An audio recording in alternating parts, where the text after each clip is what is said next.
It's just ruled that part of the powers, privileges and Immunities Act of Parliament used to have members removed during last year's State of the Nation address is constitutionally invalid. Let's cross to our reporter at the Constitutional Court, Aldrin Sampear. Good morning to you, Aldrin. Just give us a quick overview.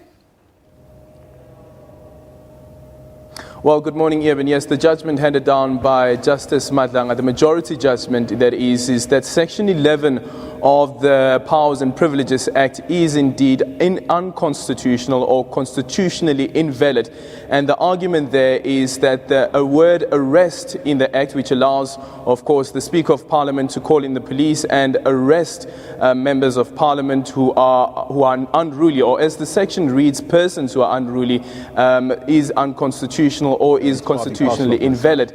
They've also made some amendments to the Act, saying that what the Act should instead read is that the MPs, or rather that the National Assembly Speaker Baleka Mbete can call on the police to evict persons either then or other than members of Parliament. So no members of Parliament can be evicted by police. So she can't use that rule to evict members of Parliament. Instead, they must use the mechanisms already available in Parliament, like the sergeants and arms in Parliament, to make sure that they remove MPs who are unruly or disrupt the business of the day.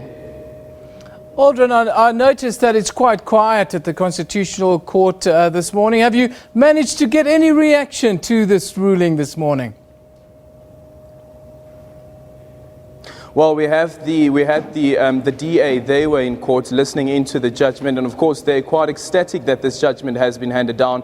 They say that the Section 11, as previously before this ruling, was unconstitutional, and insofar that it amounted to a coup if you allowed, for instance, the armed force to come in Parliament and evict members of Parliament, or even allowing the police as well to evict members of Parliament. So they believe that this ruling by the Constitutional Court confirming the High Court judgment will definitely ensure that freedom of speech within Parliament is not stifled, because remember that MPs enjoy the privileges of what they say in Parliament whatever they say in Parliament cannot be used in a criminal case. So that is what they enjoy currently in Parliament, and they say that Section 11, as amended by the Constitutional Court now, definitely does ensure that freedom of speech is not stifled. However, though, they did fail to get the Constitutional Court to rule on the 12-month period. Remember when the High Court